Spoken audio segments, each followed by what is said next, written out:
오늘 우리에게 주신 하나님의 말씀은 시편 89편 38절에서 52절까지의 말씀입니다. 그러나 주께서 주의 기름 부음 받은 자에게 놓아사 물리치셔서 버리셨으며 주의 종의 언약을 미워하사 그의 관을 땅에 던져 욕되게 하셨으며 그의 모든 울타리를 파괴하시며 그 요새를 무너뜨리셨으므로 길로 지나가는 자들에게 다 탈취를 당하며 그의 이웃에게 욕을 당하나이다.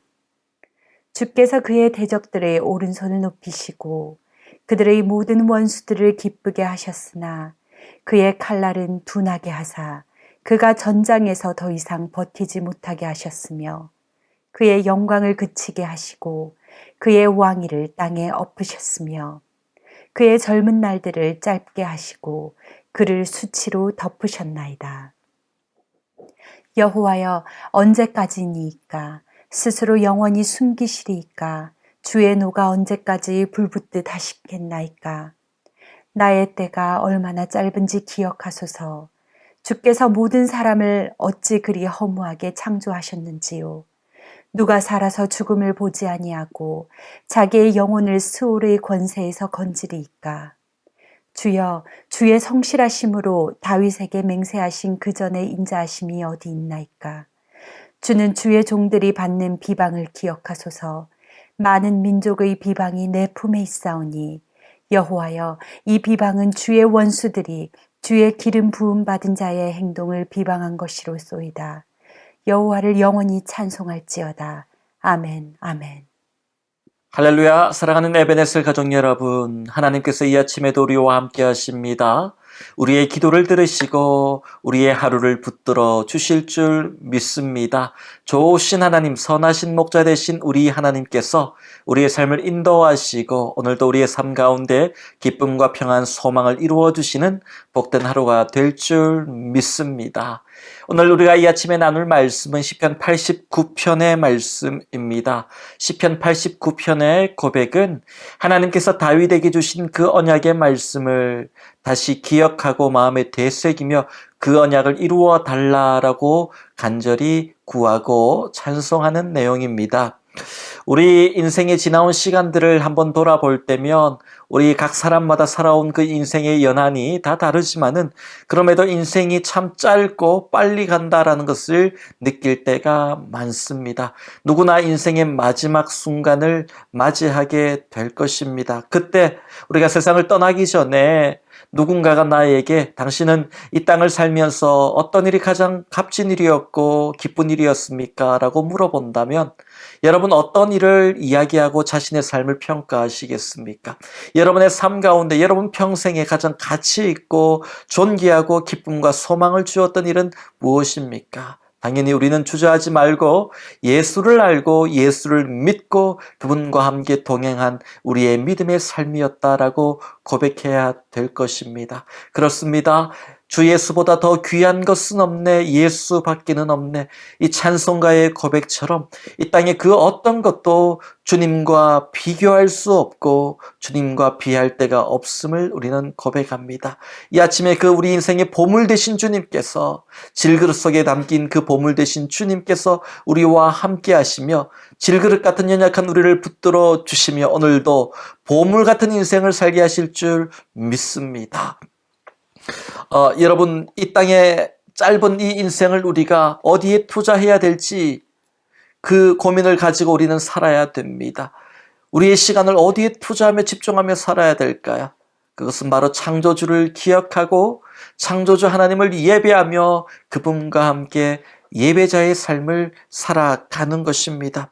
이 땅의 짧은 우리의 인생, 그 시간들을 투자해서 이 유한한 인생을 투자해서 무한한 영원한 생명을 얻게 되었으니 얼마나 값지고 가장 고귀하고 가장 가치 있는 투자입니까? 요즘 같은 세상에는 참 신앙생활 하기가 힘들다라고 고백하는 분들이 많습니다. 코로나 기간 동안에 어떤 분들은 하나님께로 더 가까이 나왔지만은 또한 많은 사람들이 신앙을 뒤로하고 교회를 떠나는 일들도 보게 됩니다. 교회에서 선포되어지는 말씀, 그리고 교회에서 우리에게 전해지는 그 하나님의 약속이라는 그 말씀이 오늘 내가 살아가는 이 세상의 삶과 내 오늘의 현실과 너무 동떨어지고 다르더라는 것을 고백하기 때문입니다. 교회에서 듣고 배운 대로 또 깨달은 대로 감동받은 대로 응답받은 대로 살려고 하면 세상 사람이 아니라 교회에서 같이 신앙생활하는 다른 성도들이 옆에서 너무 과한 것 같아. 그렇게까지는 하지 마라. 이렇게 말리는 일들도 보게 됩니다. 여러분, 우리가 믿음으로 산다고 할 때에 그것은 모험처럼 느껴지지만은, 그러나 믿음의 눈이 열려있는 사람은 그것이 확신이고 가장 확실한 인생의 방법인 줄 믿습니다. 많은 사람들이 오늘 우리에게 선포되어지는 말씀과 오늘 내 현실의 차이가 너무나도 크다라고 생각합니다. 그리고 그 갭을 극복하지 못하고 그렇게 세상적으로 우리의 마음이 기울어질 때가 참 많습니다. 이런 문제는 성경을 보면 옛날부터 계속 있었습니다. 노아 때도 그랬고 아브라함 때도 그랬습니다. 오늘 우리만 겪는 어려움이 아닙니다. 성경을 보니까 말씀대로 살려고 하는 자들마다 그들의 현실과 부딪히며 사람과 부딪히며 심지어는 자기 자신의 생각과 부딪히는 그런 갈등을 겪는 것을 보게 됩니다. 하나님의 말씀이 능력이라고 해서 그 말씀을 믿었는데 그렇게 살다 보니까 현실의 문제에 부딪혀서 내가 극복할 수 없다라는 그런 판단을 하게 되고 그렇게 말씀을 등 뒤로 하고 세상과 타협하는 모습을 보게 됩니다. 그래서 결국은 현실의 문제 앞에서 내 마음도 다시 옛날로 애굽으로 돌아가자. 출애굽한 이스라엘 백성들이 조금만 어려우면 우리가 다시 애굽으로 돌아가자 그랬던 것처럼 다시 과거로 돌아가는 게 낫겠다. 이렇게 믿음을 내려놓는 일들을 보게 되는 것이죠. 하나님의 백성은 늘 하나님의 말씀을 붙들고 사는 사람들입니다. 그러다 보면은 그 말씀을 흔들고 우리의 믿음을 흔드는 그런 많은 세상의 현실들을 보게 됩니다. 우리는 그것들과 싸워야 됩니다. 도망가서 안 됩니다. 무너져서 안 됩니다. 싸워 이겨야 다음 단계로, 다음에 축복의 단계로 나갈 수 있는 것이죠. 오늘 본문의 시편 기자도 그런 어려움을, 영적인 고통을 호소하고 있는 겁니다. 하나님의 말씀을 믿고 의지하며 그렇게 살았는데 오늘 이 세상이 내 믿음대로, 내 믿음의 확신대로 돌아가지 않는 것을 어떻게 해야 됩니까? 이 고통을 하나님 앞에 부르짖고 있는 겁니다. 그러면서 다윗에게 하셨던 그 언약의 말씀을 하나님 기억하시고 오늘 내 삶 가운데 이루어 주십시오. 내가 그 말씀 붙들고 달려오지 않았습니까? 이 고백을 하고 있는 것이죠. 오늘 본문 49절 말씀을 보니까 그래서 이렇게 하나님께 하소연하고 있는 것을 보게 됩니다. 주여, 주의 성실함으로 다윗에게 맹세하신 그 전에 인자하심이 어디 있나이까? 하나님 다윗에게 맹세하셨던 그 언약 있지 않습니까? 축복의 언약, 그 언약의 말씀 왜 안 이루어 주십니까? 그 언약의 말씀은 어디에 있습니까? 묻습니다. 주의 성실함으로 다윗에게 주신 그 언약이 오늘 우리에게도 주시는 언약이 아닙니까? 그 언약이 어디에 있습니까? 왜 이루어 주지 않습니까? 그 언약이 구체적으로 어떤 언약인가? 시편 89편 오늘 본문의 앞부분인 28절과 29절을 보니까 그를 위하여 나의 인자함을 영원히 지키고 그와 맺은 나의 언약을 굳게 세우며 또 그의 후손을 영구하게 하여 그의 왕위를 하늘의 날과 같게 하리로다. 아멘.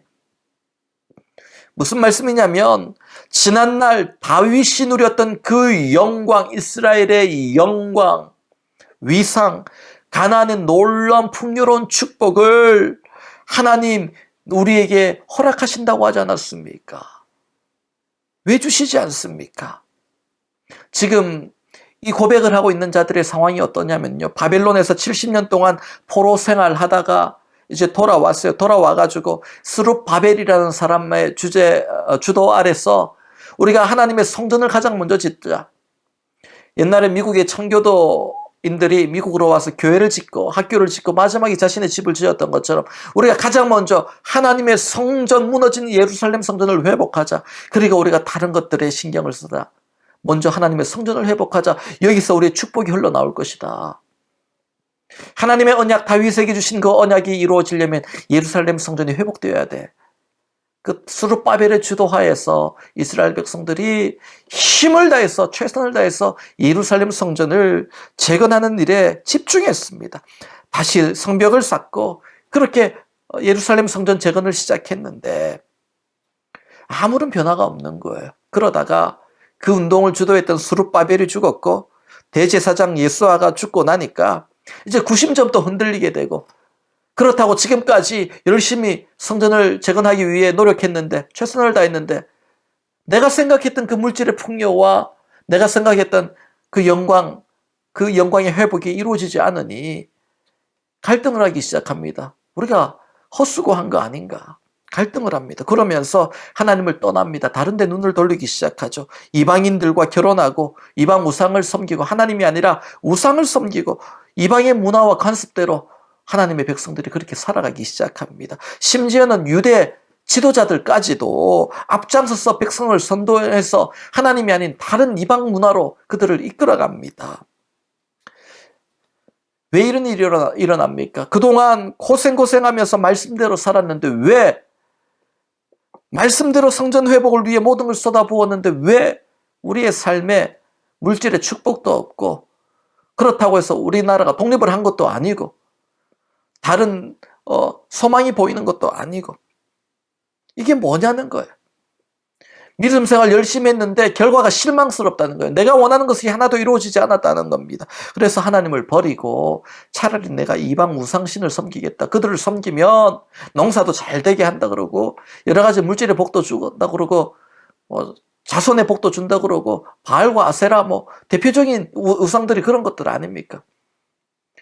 그런 우상들에게 시선을 돌리기 시작하는 거예요.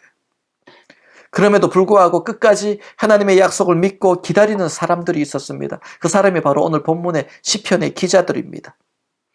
하지만 그들도 여전히 하나님의 약속을 믿고 기다리지만 괴롭기는 마찬가지입니다. 지금까지 견디고 참고 인내하며 기다렸지만 더 이상 버틸 힘이 없다고 하나님 앞에 부르짖는 겁니다. 그래서 본문 46절 말씀에 그렇게 하소연합니다. 여호와여 언제까지니까? 하나님 언제까지입니까? 언제까지 참아야 됩니까? 언제까지 인내해야 됩니까? 언제까지 기다려야 됩니까? 언제 하나님의 영광 다윗에게 하신 그 언약의 말씀이 축복이 우리에게 이루어집니까? 그러면서 하나님의 인자하심과 긍휼이 이루어지기를 기다리는 모습을 보게 됩니다. 이런 답답한 상황 속에서 오늘 시편 기자가 하나님께 간구하는 두 가지 기도가 있습니다. 그것은 바로 하나님 제발 나를 기억해 주십시오. 나를 잊지 마십시오. 나를 기억해 주십시오라는 기도입니다. 두 가지를 기억해 달라고 하는데요. 첫째는 본문 47절 말씀을 보니까 나의 때가 얼마나 짧은지 기억하소서. 나의 때가 짧은 것은 무엇이냐면 내가 얼마나 연약한지를 기억하소서. 내가 오래 살고 내가 강하고 내가 영원한 존재가 아니라 연약하고 시들어지고 꺾여지는 등불과 같은 상한 갈대와 같은 그런 존재입니다. 하나님 나의 때가 얼마나 짧은지 기억하여 주옵소서. 내가 얼마나 연약한지 기억하고 계시죠. 보고 계시죠. 이 얘기하고 있는 겁니다. 욥도 고난 속에서 하나님께 자신의 연약함을 고백하면서 기억해달라고 기도했습니다. 여러분 힘들고 어려울 때에 더 이상 견딜 힘이 없을 때 우리는 하나님 앞에서 하나님 나의 연약함을 기억하여 주옵소서. 나의 때가 얼마나 짧은지 기억하여 주옵소서. 그렇게 우리의 연약함을 고백하며 하나님께 나가야 됩니다. 주의 친절한 팔에 그 크신 팔에 우리의 연약함을 고백하며 안길 수 있어야 됩니다. 여러분 시편의 많은 기자들도 자기 자신이 진흙과 같고 진토와 같고 연약함을 흩날리는 먼지와 같음을 고백하며 이 연약함을 기억해달라고 하나님께 기도했습니다. 그때마다 하나님은 그들의 기도를 들으셨고 그들의 연약함을 기억하셨고 붙들어 주셨습니다. 우리가 살면서 얼마나 연약한 순간을 많이 경험합니까? 얼마나 수없이 넘어지게 됩니까? 우리가 실수해서 착각해서 넘어지는 거 아닙니다. 넘어지지 않으려고 길을 쓰고 정신을 차린다 하더라도 넘어지게 됩니다. 왜 그렇습니까? 연약하니까 당연히 꺾이게 되는 겁니다. 넘어지게 됩니다. 내가 나의 짧음을 하나님께 기억해 달라고 하는 것은 이 연약함을 기억해 주옵소서. 오늘도 넘어집니다. 오늘도 실수합니다. 오늘도 실패합니다. 하나님 나는 연약합니다. 기억하여 주옵소서. 그렇게 기도하는 거죠. 여러분 어린아이가 오랫동안 벌을 쓰게 됩니다. 한국 사람들은 예전에 이제 두 팔을 들고 벌을 세우는 경우들이 있었습니다. 아이가 두 팔을 높이 들고 벌을 쓰고 있을 때 팔을 내리고 싶고 팔이 아플 때는 어떻게 합니까? 부모에게 신호를 보냅니다. 엄마에게 신호를 보냅니다. 어떤 신호입니까? 뭐 기침을 하기도 하고 신음을 내기도 하고 여러 가지 신호를 보내게 돼 있죠. 그 신호가 무엇을 뜻합니까? 내가 오랫동안 팔을 들고 있었으니 기억해 달라는 거예요. 혹시 엄마가 내가 오랫동안 팔을 들고 있는 것을 잊어버리는 건 아닐까? 기억하라는 거예요. 나 지금 오랫동안 고통받고 있으니 기억해 달라는 거예요. 잊지 말라는 거예요. 시간 잘 보라는 겁니다. 여러분, 오늘 우리가 하나님 앞에 우리를 기억해 달라고 자꾸 신호를 보내야 됩니다. 물론 하나님이 잊고 있지는 않지만 그러나 하나님 우리의 연약함을 기억해 달라고 기억하고 계시죠? 믿습니다. 그렇게 고백하며 신호를 자꾸 보내야 되는 거예요. 그 기도를 해야 되는 겁니다. 오늘 우리가 오랜 고통 속에 신음하고 있다면 하나님 나의 아픔, 오랜 이 아픔, 고통, 인생의 문제를 기억하여 주옵소서. 그리고 그 문제를 붙들어 주시옵소서. 해결하여 주옵소서. 기도할 수 있기를 바랍니다. 두 번째로 무엇을 기억해 달라고 합니까? 본문 50절 말씀을 보니까 주는 주의 종들이 받은 비방을 기억하소서. 내가 지금 세상으로부터 얼마나 고난받고 있고 비방을 당하고 있는지 기억해 주시옵소서. 여러분, 하나님의 백성이 세상 사람들로부터 비방받고 조롱받는다는 것은 얼마나 가슴 아픈 일입니까? 나만 부끄러운 게 아니라 내 아버지 되신 하나님의 영광을 가리게 되는 것입니다. 우리는 우리의 모습으로 하나님의 영광이 가리게 될까봐 늘 조심하고 주의하고 영적으로 자기 자신을 점검하고 무장하며 살아야 됩니다. 우리 자신을 통해 하나님의 영광이 나타난다면 그 인생이 복된 인생이 되는 겁니다. 때로는 우리가 물질의 어려움을 겪고 건강의 어려움을 겪는다 할지라도 그럼에도 불구하고 우리 인생을 통해 하나님의 영광이 나타날 수 있습니다. 어떠한 삶 속에 있든지 우리가 강하든지 약하든지 그럼에도 불구하고 내 삶을 통해 하나님의 영광이 나타나게 하여 주옵소서. 그렇게 내 삶을 하나님이 주관하시고 붙들고 내 삶의 주인 되심을 온 세상 사람들이 보게 하여 주옵소서. 증명시켜 주옵소서. 그렇게 우리는 기도해야 되는 겁니다. 시편 기자는 지금 그 얘기를 하는 겁니다. 아버지의 아들이 비방을 받으면 아버지의 이름이 거룩히 여김을 받지 못하는 것 아닙니까? 그러니까 하나님, 내가 비방받는 이 일에서 자유롭게 하시고 이겨낼 수 있게 하시고 비방을 받아도 오히려 저들을 향해 하나님의 영광이 선포되어질 수 있도록 승리하는 인생이 되게 하여 주시옵소서.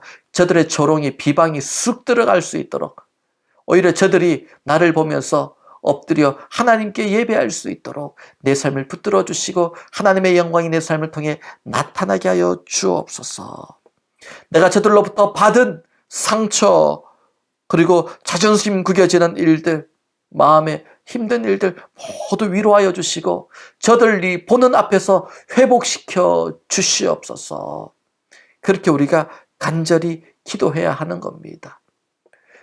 시편 23편을 보면 다윗은 그렇게 고백합니다. 원수들 앞에서 하나님께서 정말로 아름다운 풍성한 상을 차려주신다고 말씀하십니다. 왜 원수들이 보는 데서 그렇게 놀라운 복된 축복의 상을 차려주실까요? 그리고 그 잔이 넘치도록 만들어주실까요? 원수들로부터 괴롭힘을 받았던 그 모든 지난 시간들을 보상하여 주시고 그들 앞에서 영적인 권위를 회복시켜 주시고 하나님의 영광을 나타날 수 있도록 우리의 삶도 회복시켜 주신다는 겁니다. 하나님께서 우리의 삶을 그렇게 회복시켜 달라고 시편 기자는 기도하고 있는 겁니다. 오늘 시편 기자의 결론은 본문 52절 말씀입니다.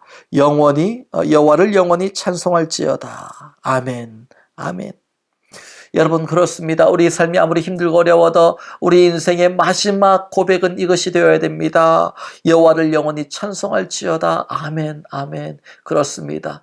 어떠한 삶 속에 있든지 하나님을 찬송하는 우리가 되어야 됩니다. 특별히 이 찬송이 영광의 찬송, 승리의 찬송이 되는 우리 모두가 될 수 있기를 주님의 이름으로 축복합니다. 오늘도 그 놀라운 하나님을 향한 찬송이 이 하루가 끝나는 시점에, 이 한 주가 끝나는 시점에 하나님께 감사의 찬송으로 올려드려지는 에베네셀의 복된 성도들 될 수 있기를 주님의 이름으로 축원합니다. 다 함께 기도하시겠습니다.